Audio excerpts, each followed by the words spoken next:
ਅਗਲੀ ਖਬਰ ਜਿਹੜੀ ਆ ਉਹ ਇੰਗਲੈਂਡ ਤੋਂ ਆ ਰਹੀ ਆ। ਇੰਗਲੈਂਡ ਦੇ ਵਿੱਚ ਇੱਕ ਸਿੱਖ ਬੱਚੀ ਨੂੰ ਅਫਗਾਨੀ ਮੂਲ ਦੇ ਲੋਕਾਂ ਨੇ ਕਹਿੰਦੇ ਭਈ ਗਰੂਮ ਕਰਕੇ ਉਹਨੂੰ ਆਪਣੇ ਘਰ ਦੇ ਵਿੱਚ ਰੱਖਿਆ ਤੇ 7 ਜਾਣਿਆਂ ਨੇ ਉਹਦਾ ਜਿਹੜਾ ਰੇਪ ਕੀਤਾ।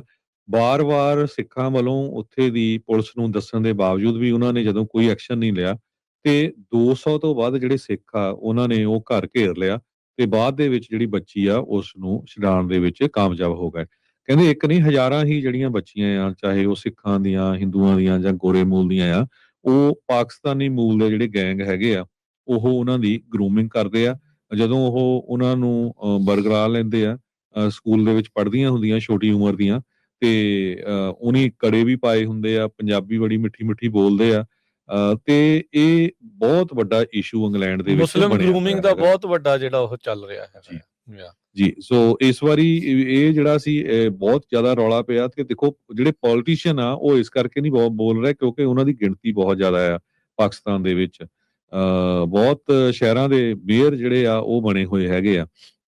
ਬਲਕਿ ਜਿਹੜੀ ਉਹਨਾਂ ਦੀ ਕਮਿਊਨਿਟੀ ਆ ਉਹ ਵੀ ਓਪਨਲੀ ਕ੍ਰਿਟੀਸਾਈਜ਼ ਨਹੀਂ ਕਰਦੀ ਹੈਗੀ ਇਸ ਨੂੰ ਵੀ ਇਹ ਗੱਲ ਬਿਲਕੁਲ ਗਲਤ ਹੈਗੀ ਆ। ਸਿੱਖ ਅਵੇਅਰਨੈਸ ਸੁਸਾਇਟੀ ਤੇ ਸਿੱਖ ਹੈਲਪਲਾਈਨ ਇਹ ਕਾਫੀ ਲੰਮੇ ਸਮੇਂ ਤੋਂ ਉਹਨਾਂ ਨੇ ਕਹਿੰਦੇ ਹੰਡਰਡਸ ਆਫ ਕੇਸਿਸ ਜਿਹੜੇ ਆ 1970 ਤੋਂ ਲੈ ਕੇ ਹੁਣ ਤੱਕ ਜਿਹੜੇ ਆ ਸੋਲਵ ਕੀਤੇ ਹੈਗੇ ਆ। ਕਿਸ ਤਰ੍ਹਾਂ ਉਹਨਾਂ ਨੂੰ ਜਿਹੜੇ ਮੁਸਲਿਮ ਲੋਕ ਹੈਗੇ ਆ ਇਹ ਗੈਂਗਸ ਦੇ ਉਹ ਉਹਨਾਂ ਨੂੰ ਪੈਸੇ ਦਿੱਤੇ ਜਾਂਦੇ ਆ ਵੀ ਤੁਸੀਂ ਬਾਕੀ ਧਰਮਾਂ ਦੇ ਜਿਹੜੇ ਕੁੜੀਆਂ ਆ ਉਹਨਾਂ ਨੂੰ ਲੈ ਕੇ ਆਓ ਤੇ ਤੁਹਾਨੂੰ ਜਿਹੜੇ ਪੈਸੇ ਦਿੱਤੇ ਜਾਊਗੇ।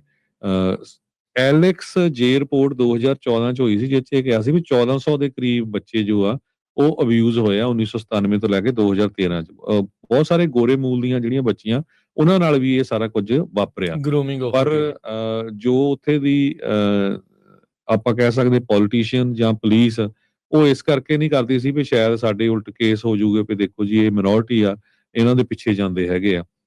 ਸੋ ਟਾਰਗੇਟ ਉਹ ਬੱਚੀਆਂ ਨੂੰ ਕਰਦੇ ਹੈਗੇ ਆ। ਖਾਸ ਕਰਕੇ ਜਿਹੜੇ ਪੂਅਰ ਟੂ ਅਨਸਟੇਬਲ ਬੈਕਗਰਾਉਂਡ ਦੇ ਹੈਗੇ ਆ ਉਹਨਾਂ ਨੂੰ ਗਿਫਟ ਦੇ ਦਿੰਦੇ ਆ, ਮੈਰਿਜ ਦਾ ਪ੍ਰੋਮਿਸ ਕਰਦੇ ਆ, ਫਾਲਸ ਫਰੈਂਡਸ਼ਿਪ ਦਾ ਕਰਦੇ ਹੈਗੇ ਆ।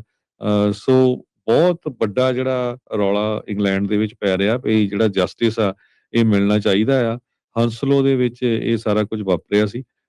ਸੋ ਹੁਣ ਉੱਥੇ ਦੀਆਂ ਅਖਬਾਰਾਂ ਟੀਵੀ ਨੇ ਵੀ ਕਾਫੀ ਜ਼ਿਆਦਾ ਜਿਹੜਾ ਇਹਨੂੰ ਕਵਰ ਕੀਤਾ ਤੇ 200 ਸਿੱਖਾਂ ਨੇ ਘੇਰ ਲਿਆ। ਫਿਰ ਪੁਲਿਸ ਵਾਲੇ ਵੀ ਆਏ, ਉਹ ਪੁਲਿਸ ਵਾਲਿਆਂ ਨੂੰ ਨਹੀਂ ਕਿਹਾ ਵੀ ਜੋ ਮਰਜ਼ੀ ਕਰ ਲਓ, ਹੁਣ ਅਸੀਂ ਇਹਨੂੰ ਲੈ ਕੇ ਹੀ ਜਾਵਾਂਗੇ। ਤੇ ਉਹ 15-16 ਸਾਲ ਦੀ ਬੱਚੀ ਸੀ ਤੇ 7 ਜਾਣੇ ਜਿਹੜੇ ਉਹ ਕੁਕਰਮ ਉਸ ਬੱਚੀ ਦੇ ਨਾਲ ਕਰਦੇ ਰਹੇ। ਜੀ ਬਿਲਕੁਲ ਹਰਜੋਤ ਸਿੰਘ ਜੀ, ਇਹ ਜਿਹੜੀ ਮੁਸਲਿਮ ਗਰੂਮਿੰਗ ਆ ਨਾ ਉਹ ਬਹੁਤ ਜ਼ਿਆਦਾ ਵਧੀ ਹੋਈ ਆ। ਉੱਥੋਂ ਦੇ ਲੋਕ ਵੀ ਜਿੱਦਾਂ ਤੁਸੀਂ ਦੱਸਿਆ ਵੀ ਤੰਗ ਪਰੇਸ਼ਾਨ ਆ। ਕਈ ਥਾਵਾਂ ਦੇ ਉੱਤੇ ਜਿਹੜਾ ਉਹ ਚੱਲ ਰਿਹਾ। ਆਪਣੇ ਵੀ ਜਿਹੜੇ ਪਰਿਵਾਰਾਂ ਨੂੰ ਧਿਆਨ ਦੇਣਾ ਚਾਹੀਦਾ। ਇੱਕ ਜਿਹੜਾ ਉਹ ਐਂਗਲ ਆ ਨਾ ਇਹ ਦੇਖਣ ਦੀ ਜ਼ਰੂਰਤ ਆ ਵੀ ਇਹ ਦੀਨ ਦੇ ਨਾਂ ਦੇ ਉੱਤੇ ਕੀ ਜਿਹੜਾ ਕੰਮ ਜਿਹੜਾ ਉਹ ਕਰੀ ਜਾ ਰਹੇ ਆ। ਛੋਟੇ ਬੱਚਿਆਂ ਦੇ ਨਾਲ ਜਿਹੜੀ ਇਹ ਬੱਚਾਬਾਜੀ ਜਿਹੜੀ ਇਹ ਚੱਲ ਰਹੀ ਆ ਨਾ, ਗਰੂਮਿੰਗ ਜਿਹੜੀ ਇਹ ਚੱਲ ਰਹੀ ਆ, ਇਸ ਨੂੰ ਜਿਹੜਾ ਜ਼ਰੂਰ ਨੱਥ ਪੈਣ ਦੀ ਜਿਹੜੀ ਉਹ ਜ਼ਰੂਰਤ ਆ। ਕਮਿਊਨਿਟੀਜ਼ ਨੂੰ ਬੜੀ ਸੁਹਿਰਦਤਾ ਦੇ ਨਾਲ ਚੱਲਣ ਦੀ ਲੋੜ ਆ। ਅੱਜ ਉੱਧਰ ਇੱਕ ਹੋਰ ਮੁਸਲਮਾਨ ਦੀ ਜਿਹੜੀ ਵੀਡੀਓ ਦਰਬਾਰ ਸਾਹਿਬ ਤੋਂ ਆ ਰਹੀ ਆ, ਉਹ ਸਰੋਵਰ ਦੇ ਵਿੱਚ ਚੂਲੀ ਕਰ ਰਿਹਾ ਆ। ਉਹ ਰੀਲ ਹੁਣ ਵਾਇਰਲ ਇੰਨੀ ਜ਼ਿਆਦਾ ਜਿਹੜੀ ਉਹ ਹੋ ਗਈ ਆ। ਉਹ ਜਿਨ੍ਹਾਂ ਨੇ ਪਾਇਆ ਆ ਤੇ ਉਹਦੇ ਤੇ ਉਹਨੇ ਲਿਖਿਆ ਮੁਸਲਿਮ ਸ਼ੇਰ, ਵੀ ਦਰਬਾਰ ਸਾਹਿਬ ਦੇ ਵਿੱਚ ਜਾ ਕੇ ਇਹ ਕਰਤੂਤ ਕਰ ਰਿਹਾ।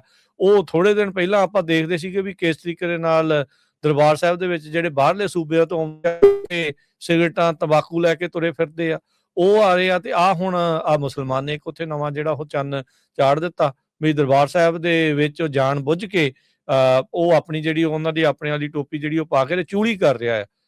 ਆਪਣੇ ਤਾਂ ਹੁੰਦਾ ਨਾ ਵੀ ਜਲ ਛੱਕ ਕੇ ਤੇ ਪਿੱਛੇ ਨੂੰ ਚਲੇ ਜਾਂਦੇ ਆ, ਉਹ ਜਾਣ ਬੁੱਝ ਕੇ ਚੂਲੀ ਜਿਹੜਾ ਉਹ ਕਰਕੇ ਸਰੋਵਰ ਦੇ ਵਿੱਚ ਜਿਹੜਾ ਉਹ ਕਰ ਰਿਹਾ ਤੇ ਉੱਤੇ ਪੋਸਟ ਪਾ ਰਿਹਾ ਮੁਸਲਿਮ ਸ਼ੇਰ ਕਰਕੇ। ਸੋ ਹੁਣ ਤੁਸੀਂ ਹਿਸਾਬ ਲਾ ਲਓ ਵੀ ਕੀ ਕਰਤੂਤਾਂ ਜਿਹੜੀਆਂ ਇਸ ਟਾਈਮ ਲੋਕਾਂ ਦੀਆਂ ਜਿਹੜੀਆਂ ਇੱਧਰ ਚੱਲ ਰਹੀਆਂ ਹੈਗੀਆਂ।